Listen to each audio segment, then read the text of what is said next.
been a lot said about The Last Jedi. Some of it positive, some of it negative, and a lot of people are just somewhere in the middle.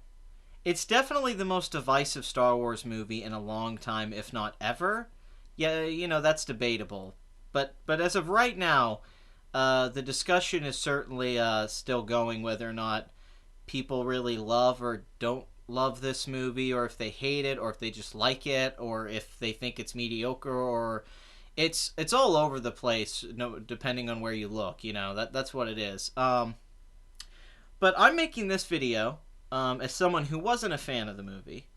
And I'm not saying it's a terrible movie. I didn't think it was like a bad movie. I just didn't really like the movie that much. I thought it was a mediocre movie that made some terrible, terrible decisions. And had some things that really didn't work, despite a very good idea, I think, at the center of the movie from Rian Johnson. But I think it comes down to execution. What I've seen about the debate in this movie is a lot of people think that the people who are negative on it, which is this is fine to think, they seem to think that we're overlooking things in the original trilogy that were bad, and we didn't see them, or we're being nostalgic about them, and we're not letting this movie just be what it is. We're not giving it the same treatment. Well, these things that don't make sense in the original trilogy you gave a pass to, but now you're nitpicking it here. And I think what a lot of the problem is here, people don't get that this is all about execution. That's the main issue here, is execution. And that's where films become subjective, too, is how you feel about execution. See, when those things get criticized in one movie or another movie, those could be valid criticisms if you didn't enjoy the movie. Those criticisms are still valid if you didn't enjoy the movie. So you can point out those things. Maybe if you like the movie, those things don't bother you. And that's what I'm trying to get at here. A lot of the problems people have with The Last Jedi are not simply based in, like, Star Wars lore, or just being like, hey, it wasn't my theory, or whatever, or I don't like that they did this, I don't like how subversive it all was, I don't like that it went against expectations, or that it took so much from Empire Return of the Jedi. Those are issues some people have, but really it comes down to execution. It comes down to how you felt those things were handled from a writing standpoint and a storytelling standpoint. It's not necessarily that you think they were bad ideas, or that you even are mad about them conceptually. I like a lot of the ideas in The Last Jedi. I think it comes down to execution is where people are differing. And that's fine. That's really what the difference is here, is how these things are done. Because a lot of the things are done differently here than they are in the original trilogy. And that makes sense because those films were made in the late 70s and early 80s. This is a film made in 2017. The money's different, special effects are different, the whole process of these things is way different today than it was then. It's a different crew, it's different people, things are just different. It's not going to feel like a movie from 1977. I'm here to point out one of those things with execution. So a big debate in this movie is about the character of Rose, right? Some people just hate Rose. In fact, a lot of people seem to dislike Rose, and in particular they don't like the casino subplot with her and Finn. And the scene at the end where she crashes into Finn that makes no sense, even if your argument is it's for character development and it ties into the themes of the movie, it's still a crazy decision because she just pretty much put everyone to death. The fact that she does this is going to kill the Resistance. Her friends are all about to get killed by a cannon. So it really doesn't work, and Laura Dern's character just sacrificed herself before, so the movie's saying sacrifice does work. So her whole thing with that, it's a good idea for a message. Once again, execution. So my thing is, I'm talking about Rose. I'm going to use her as an example of something that I like on paper as an idea that I think was poorly executed. And we'll try to break that down and see if you fix the execution, do the issues kind of fade away and we find a more balanced movie.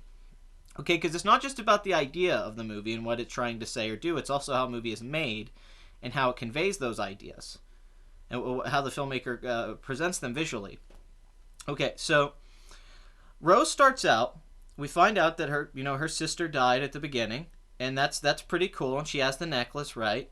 And then her and Finn start hanging out, and then they have that whole subplot that's a lot of jokes and gags, and then they get there, and then they get arrested for parking in a place without a parking permit, which is really silly. They meet CGI dog horses. They let them go, and it's like, this is worth it. Now it's worth it, which is so cheesy. It's just a bunch of preaching to you. That's, once again, not bad ideas. I'm all for animal rights. I'm all for, hey, let's treat people better, take money out of politics, I think, maybe. Even though it's kind of weird it's saying, like, screw capitalism, even though Star Wars is a product of capitalism entirely, and Disney is, like, Jesus Christ, they're like the poster child. That was a little off to me. I was like, well, that's kind of a contradiction of what this even is. But whatever, it doesn't matter. So let's just say, let's look at that. Okay, so then the whole reason they go do this is because they want to go get a code breaker. The only code breaker who can do this is what they're told. So they can come back and take the tracker thing off of the First Order ship, a Snoke's ship, so they can get away into Lightspeed. Okay, so before we find out this plan is really kind of pointless because Laura Dern had another plan that she didn't share with Poe because she's his boss and didn't have to share that information with him that was very important when there's only a few people left and everyone's dying. Okay. But anyway, she doesn't tell anyone that, but she has a plan, right? So that plan really takes away the reason for Finn and Rose's thing. And the movie's about failure and plans not going ahead. There's a scene where Poe's on the walkie-talkie and he realizes that Finn didn't succeed. And it's supposed to show you, like, look at the failures. This is what happens. It's about people having to learn from their mistakes. It's subverting your expectations, blah, blah, blah. That's what everything in the movie is. Everything's just a go in a different direction. So he doesn't commit to one idea or one thing. And this is the problem with the Rose thing. So they go find the hacker, and she says, oh, well, it's this one guy. He's there. They don't get to talk to him. Then they meet Benicio del Toro in prison because it's a contrived screenplay where people just pop up like this, which is fine. Once again, they went and met Han Solo in the first film, but at least his character became established, and then it followed through the rest of the movie a little bit, and it tied into the next movies. Benicio del Toro just kind of shows up for a cameo more than anything. It's really a glorified cameo. So he helps them, then he betrays them, and that's it. And he doesn't come back and save them. Maybe they'll do something with that in episode 9. So he's just kind of there, and that takes away. So then you have that whole fight at the end with them and Phasma. And Phasma dies because she comes back to die. And then they go to the planet at the end, and then Finn's about to sacrifice himself in a movie that says that everyone can be a hero. Last Jedi is saying that the Skywalker legacy isn't what's so special. This kid can be a Jedi. Rey's nobody special. The heroes are not just the Jedi. It's not these rules that we live by. It can be anyone. That's a good message. The problem is he doesn't commit to it once again because he's too concerned with subverting your expectations. Finn killing himself to save everyone in the Resistance proves your point more than anything else in the movie. If you make the guy who's the everyman, former stormtrooper, who really is nobody, same as Rey, and he doesn't even get to see Rey again, it's tragedy, it's beautiful, it's poetic. Have him die and show, and have Finn be the spark that ignites the Resistance. Finn is the one. It could be anyone. It's not Luke who comes up and saves the day at the end, right? It's Finn who saves the day. But what happens? Rose crashes into Finn and says, it's not by killing, it's by saving the ones we love, which doesn't make any sense, actually. And Finn doesn't die, and he looks at her like, what? And then she kisses him, which is really random, actually. Even Finn kind of acts like, what the hell was that about? So, weird choice by Rian Johnson. I'm not sure what he was thinking with that. But, so here's the problem. So then Luke shows up and saves the day, basically. He holds them off so Rey and them can all kind of get away. And then Rey has to use the Force to move the rocks to get away. So it really doesn't keep that message going through. And then at the end they show the kid, but the idea is like, well, if we're leaving these people and making these other people heroes, why doesn't somebody like Finn get to be the hero at the end? That gives him nothing to do. Now that whole plot line legit is pointless, because if you're saying it's for character development, well, there wasn't a character development arc that built up a romance. It wasn't going that direction. I mean, even if it was, that's not what the focus really... it was more about them learning about this society that was bad and trying to fight against it and freeing things and being more loving and it wasn't necessarily about her wanting to romantically be with him. It was love in kind of a very human way, which I thought was interesting, but then they made it romantic and that felt a little forced. It was like, well, where did that, like, Finn's never shown any interest towards Rose in a lot of this, like, kind of, but not enough to make this really sell. If time had passed and I felt like they had known each other in between this movie, I mean, in between Force Awakens and this, maybe, but they just introduced her, so they've only known each other for a few hours. So it's kind of like, well, I don't know if I really buy that. That's a little weird. Um, so here we go. So if you say it's character development or any of that, that doesn't really hold up because there wasn't that much character development between the two of them. Finn didn't really get developed at all. Because he already knew a lot of these lessons. He's still the same good dude he was at the end of this movie that he was at the end of Force Awakens. They don't really do much with Finn, to be honest, outside of using him once again to fail, to push home this theme of failure, that these characters aren't succeeding in their missions, which is fine. I don't have an issue with that. Okay, so all of those ideas on paper I like, right? But then you explain there the execution of it. It's a lot of it's a lot of stuff that doesn't really mesh together. It's not that cohesive. It doesn't really all tie together. You see, by having Finn not die, that goes against what you think's going to set up there, but then that also kind of goes against the theme that's going on. It keeps contradicting itself because they can't just execute the idea and follow through with it. That's kind of the issue here with this movie, is that they're trying to have it both ways from scene to scene, and it's clashing, and the people who seem to like it like that clashing, and they like the execution in that regard, and the people who don't like that feeling and tone, who don't like how it feels like it's challenging itself, that it's not a complete work, they're falling to negative, and that's so. Here's my pitch to fix the whole Rose plot line. Let's just idea off the top of my head. This is not me being Rian Johnson writing a screenplay with months of work and getting paid a lot of money. And who knows if there wasn't a lot of studio heads working on the screenplay too. To his credit, who knows how many people came in and said, "Hey, add this planet with the casino." Who knows? I mean, he may have wrote the Rose character to do something else, and then they changed it. Okay, so let me fix this. Why not just make Rose the code breaker, the hacker? Is making a female an awesome hacker too much for you, Disney? Is that too progressive to do in this movie? So let's fix this, right? Let's shorten this up. So Finn wakes up. Laura Dern has told her plan to Poe. While this is all happening, the drama of them dying off and getting killed, and you make it a tense movie where the Resistance is finding out ways to hide and maneuver and keep just out of the way of the First Order without dying, because it's not just, hey, we're flying for hours. There's actually some tension, and it lets Poe and Finn and Rose and these characters get developed, and you focus on them. You don't separate the characters and disconnect the story. You keep the story focused on those, and you keep those same themes. They're failing. So we know there's a plan, and then the plan fails. The plan fails in the movie, so you can keep all that, right? So when the plan starts to fail, when you realize, like, oh no, Hux has figured us out, or Snoke or something. So if Rose is a hacker, and that gets established, and she keeps hacking and helping them find ways to get out and stuff like that, like let's say they go to the casino planet for a little while with the ships and stuff like that, and she's able to give them break or something, because really, if they're just doing whatever they want with this movie, then do that. Then she can just, that's what they did. Benicio del Toro, he could just make any ship work or do anything. So make her that character, make her be able to do all that cool stuff. And Finn's like, holy crap, you're awesome. And she becomes really useful to the Resistance. She becomes like a top tier person, and she's all ticked off because of her sister, and she's like, man, we're gonna win this. I got this, So you start to root for her, because you want her to win, and you see how awesome she is at what she does. She has this skill. She's really, really good at this thing, and it's useful. So it adds to her character to give her that skill, give her something. She really didn't have. She just did whatever the movie needed to do, but give her something specific. Like Poe's a good pilot. We know he does that, and then his character can play off that. If she's a good hacker, we can start there. So then her and Finn sneak on the ship to just to deactivate the thing, just like she planned on doing with the Benicio del Toro. But she does it. She's the one to turn Finn. That's awesome. You make the third act them sneaking around while Rey's on the ship, and you're cutting back and forth. You keep a lot of that stuff. Okay, then they fail. You can keep that too, and you can keep the warp speed, the hyperspeed, light speed into whatever it's called in Star Wars.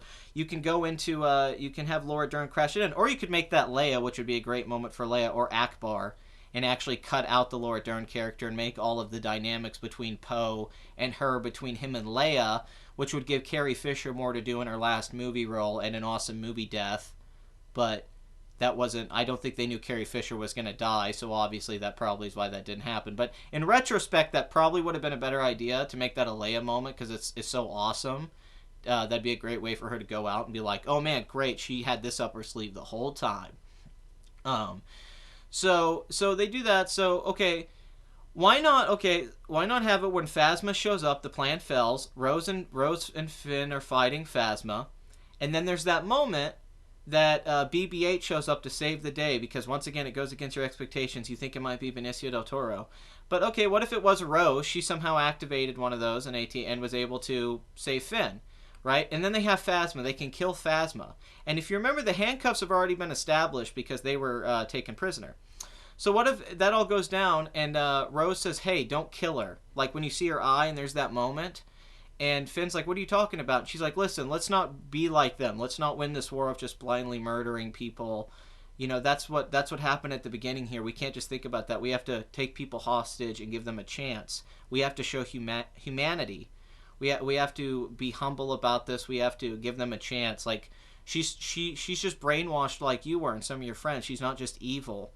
All right, like even though she said this stuff about us, maybe we should give her a shot. Okay, so then Phasma's there. Okay, instead of Phasma just dying a pointless death and the rebel scum line, which is just taking us back to the OT, so we're just going in circles now. Old Princess Leia's doing the same stuff she did when she was young. You have Finn and them put the handcuffs on Phasma, and then they have Phasma as prisoner. Which honestly goes back to Force Awakens, but it would keep this running gag throughout the trilogy that'd be really fun, that Phasma always kind of fails and she gets taken hostage, which I think would actually be really fun. But there's your moment, right? Rose telling Finn, hey, let's not kill Phasma, this character you hate, and let's give her a chance and let's take her prisoner. Because she didn't kill you right away. Why didn't she just shoot you? You know, like and she says, oh, they're not worthy of a blaster, which is really stupid. But it's interesting, you know, that would be something where Rose could kill Phasma, and because she's a hacker, she'd be able to do all this stuff in the ship, and she chooses not to do stuff like that, and her and Finn escape. They take Phasma as a prisoner back, which would be awesome. I would love Phasma. And maybe they get some information from Phasma that actually helps them escape in that fourth act kind of area. Maybe they actually get info from Phasma. And here's a crazy idea. Maybe the third film, Phasma is actually a character who gets developed and actually has a character arc, and her and Finn kind of go through some crap, and we find out more. Oh, never mind. That would have been interesting. But then you could still have the whole final part. If Leia goes into Lightspeed, Rose was the hacker. You cut out the casino thing. You cut out all the subplot, but you kept it all as one plot line with them on the ship and then going to the other ship. You keep it focused so you can spend more time with Rey and Luke training, which is really cut too short. You can give that more length, like another 10-15 minutes. So then when Rey comes back and Luke comes back, we know that they had more time together and a little bit more going on, so it's like it feels more fleshed out. It's a more focused movie then. That's the main thing, focus here. It's execute. There'd be a lot of dramatic focus and tension. Well, crap, you know, because the tension gets taken away with those moments of Rose in the current movie. But in this version, which is just me slapping it together, it's kind of a thriller where it's exciting, where things keep, you know, you find out about her character and she keeps getting deeper and deeper into this plot because of the skill she has and she can't get out of it. And then it turns out she's not really a killer like you think she's going to be. You're like, well, she's going to want to kill these people, but she actually doesn't want to kill people. And I think that would be a sweet little thing. And you go, well, that character has a little bit of depth. And then you don't have a romance, but you have Finn at the end go like, you know, hey, you're teaching me something. Maybe there is something to that. I left the First Order in the beginning of Force Awakens because we were just shooting people, you know, innocent people. And even though Phasma's evil, it's like, I don't want to just keep killing people. We're not going to do anything with that. I don't want to just be a killer. That's an interesting idea. That's so much more interesting than her crashing into him and say we have to save the ones we love. It's much more interesting to be like, hey, let's love our enemies and give them a chance instead of just we have to take care of each other. It's very selfish what Rose wants to do, and this isn't selfish. This is more like I said, it gives her depth. It's like says something. So you would have all that, and then if you want, you could kill Finn at the end. He could sacrifice himself, which would carry home the message that he's the hero. It's not Rey who saves the day. It's not Luke. It's not anyone. It's Finn. It's Finn who's the hero at the end of the story, which would have been amazing. That would have made his character arc so interesting. You'd be like, oh, wow, that's great. He would only almost do it because Rose kind of gave him the courage to be able to. That she kind of led him there, so he's willing to kill himself. That like, well, hey, you know what? Like, this is what matters, saving them. It's not about the fight or anything like that. It's about keeping people alive, and I'm going to keep my friends alive right now, and I'm going to die, and I don't care. I'm not a rebel scum. And that's so good. That's the thing. This movie has great ideas. That's a great idea. You could tell Rian Johnson had that whole idea. He had these great ideas, these threads, and he didn't put them together well or commit to one major decision. If you're going to go with that, kill Finn. If not, don't even set it up and have Rose crash into him. You can't have it both ways. You can't have a bunch of fake outs for 2.5 hours. It's a 2.5 hour movie of fake outs with a little bit of stuff happening in like the final act, the final couple acts. But that's the problem. Like, instead of just making Rose the hacker and cutting all this other crap out that's just to set up a bunch of other things that are supposed to shock you, like Benicio del Toro, you keep the themes and the ideas more focused with the central characters. The movie's not so overstuffed, and then we really get to know Rose and Finn and more about what's going on with Rey and Luke, and then Leia gets more to do, and then it all feels more cohesive, and Leia playing off of Poe. See, the original trilogy always stayed pretty small. It was usually what was going on with Luke, Han, and Leia.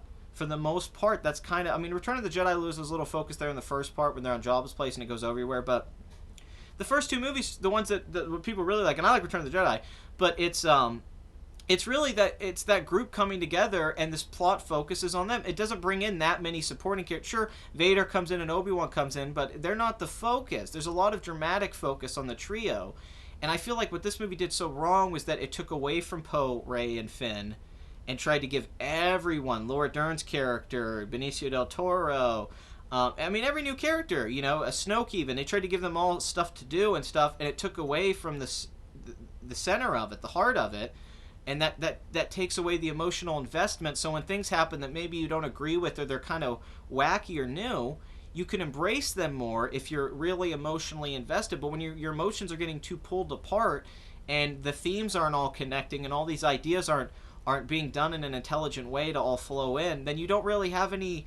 It takes away the weight, and it feels like there's no consequences, and then you're not excited about the next movie because the setups aren't interesting. Like, why didn't Kylo join Rey at the end and then call the attack off, and the movie ends on a cliffhanger with Kylo and Rey running the First Order and being the new leaders and saying, like, hey, we're going to run the galaxy the way we want it. Like, you end it with, like, that Empire kind of thing, which I don't mind them homaging things from the OT. That's never really bothered me. Once again, it's just how you do it.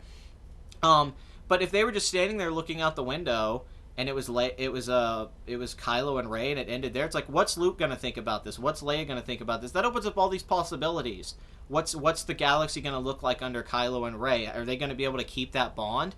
But he can't commit to that idea either. Then Kylo goes bad again, and we go back into the Kylo versus Luke, which is it goes back to the simple when it was doing something more interesting. It wants to be its own film, but it also wants to give people somewhat what they want. It can't decide if it's fully its own thing or if it's Star Wars. If it's a sequel or if it's its own movie. It's a clash of ideas and things. And again, this might be the producers clashing with Johnson on the kind of movie he wanted to make. It might simply be that. Even if they're not going to say that, you don't know. We'll never know anything about the behind the scenes of this movie. We'll never know the truth. But that's throughout the whole movie. Like, you can have the Laura Dern dynamic with Leia. You can have the hacker plot be Rose. You can cut all these side things out and make it work better. That's what a lot of us are complaining about. The movie's not tight. It's too long and it's overstuffed. It's not too long because it's boring or I didn't like the talking parts. It's too long because there's too much in it and it takes away.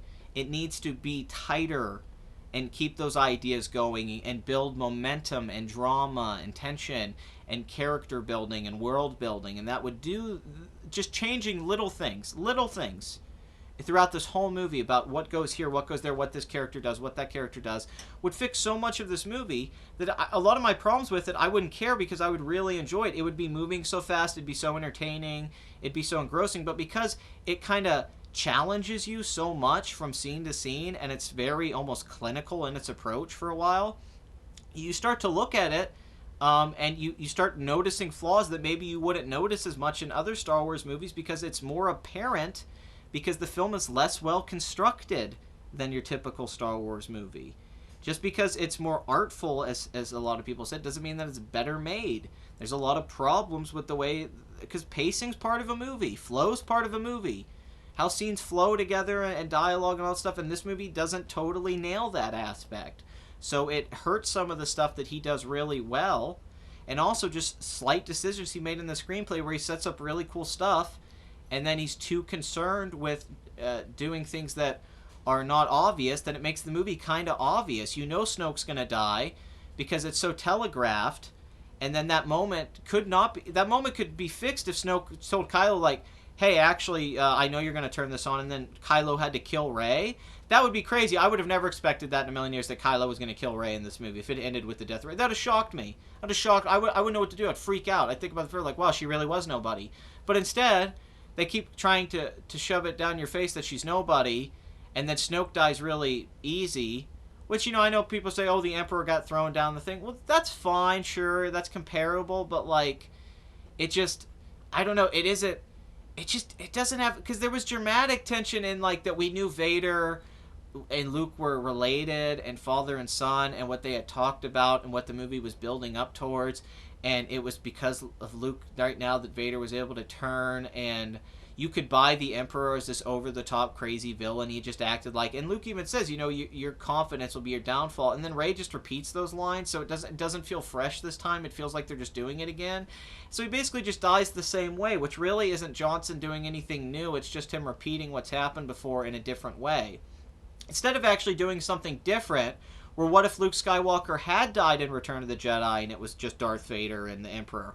What if Rey dies at the end of this movie and it's just Kylo and Snoke? That would have changed everything in the Star Wars universe. I mean, that's the thing. They don't want to actually commit to anything that's groundbreaking and would actually change things. There's no impact because there's no stakes. Rey's still OP and awesome and the hero of the story at the end. She's still kind of like the lead character. Even though they go through the whole movie trying to eliminate those ideas of hero archetypes. And then at the end they go right back to it. It's good versus evil.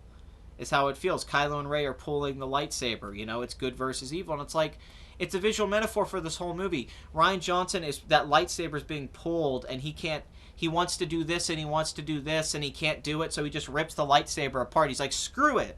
I'm going to rip Star Wars in half. That's all I know how to do, is just destroy it. I tried to deconstruct it, but I realized I can't do that, so I'm just going to ruin it all. I'm going to destroy it. And that's such a negative approach to the material and a way to take it, and the good and evil and all those aspects of it in the characterization.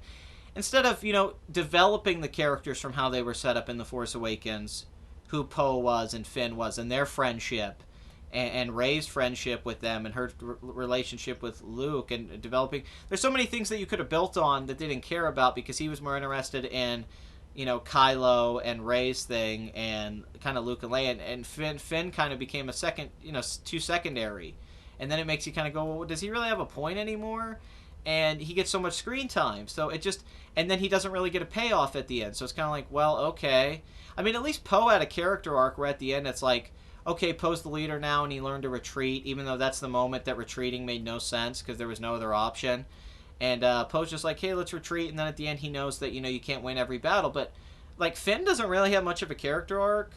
Just, you know, because he wants to save Rey at the beginning, so he already agrees with Rose that we should save people, and he's trying to save everyone. So he already feels the same way she does. So he didn't really learn anything. Finn's still just a good dude. I feel like Rey didn't really learn anything except she wasn't special. And then at the end she just kind of quabbles with Kylo, and that's kind of it's just like what is the payoff here? What, so we can just get Luke again and Luke dying, the stuff that you know, why are we just going back to the obvious now when you're trying not to do obvious things? You can't have it both ways. But like I said, that's what I'm just talking about. Execution and Rose. Rose is my first example. Rose is, some people are just attacking her because they think she's just there for an Asian market or to push some kind of political message. I don't have an issue with that. I like the actress, and I think Rose was a good idea. Once again, it's execution. If Rose had been better incorporated into the plot and that story thread and been more useful to the main central plot and what was going on, and not just been a character that lived at this place so she could take Finn there and then they could meet this little boy that's a Jedi at the end, which you could still keep the little boy and keep that stuff and make that work. There's still a way to do that without going to the casino. You could still do all that for that last shot if that's what it was all for. You don't need to do all that for the last shot. Like, there's such an easier way to do that. There's multiple ways. That kid could be a kid on one of the ships. That kid could be on the planet at the end. That kid could be in all sorts of places that would work just as well. It could be Rose's little friend, and she knows a secret, and she doesn't tell anyone. There's all sorts of things you could do with that storyline. But, yeah, if Rose had been better used in the plot, a lot of people would have less problem with that subplot. A lot of people have issues with, and the movie would just work better in a lot of ways. And that's one factor of several of these problems that exist in this movie with decisions like that. Because I've said over with Johnson over his last two movies is that he's great with ideas, and he's pretty good at writing like dialogue for the most part and little moments and setting a scene up, but he's not very good at storytelling. He doesn't really know how to flow a story and make it all come together. And I think Looper had this issue. It feels like two separate movies. This feels like 3 or 4 different movies slapped together. And I think since Brick's really good. Since Brick, he struggled with that. And I think this film's the ultimate version of that because it's his biggest movie. It's a big budget movie, and I think it has too many things. He needed more help on the screenplay. Just like Lawrence Kasdan helped Abrams, he needed somebody to tighten some things up, and it needed some rewrites, and it would just make a tighter, better film. That's all it is.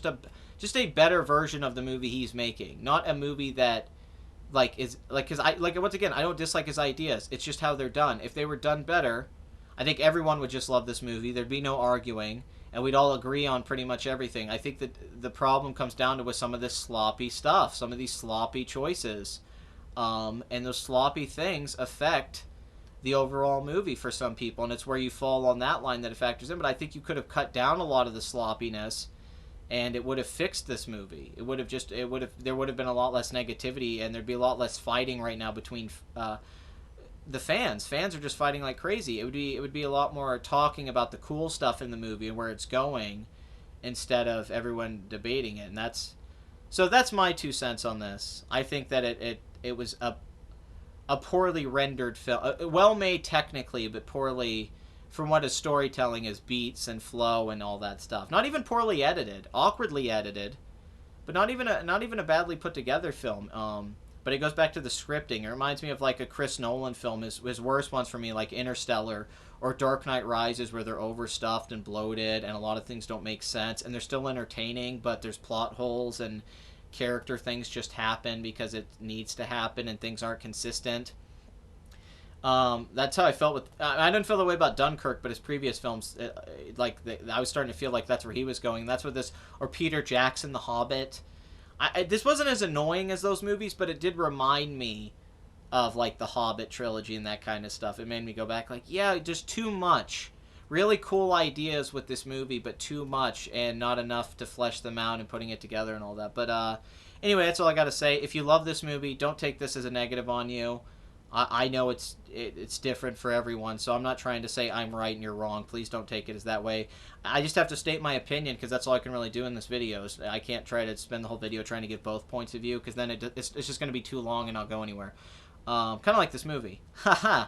Anyway, if you hate this movie, I'm also not saying you're right either, all that. Like, I'm trying to say, like, let's try to find some middle ground here. And see if we can find ways to find a silver lining. Like, maybe if we can...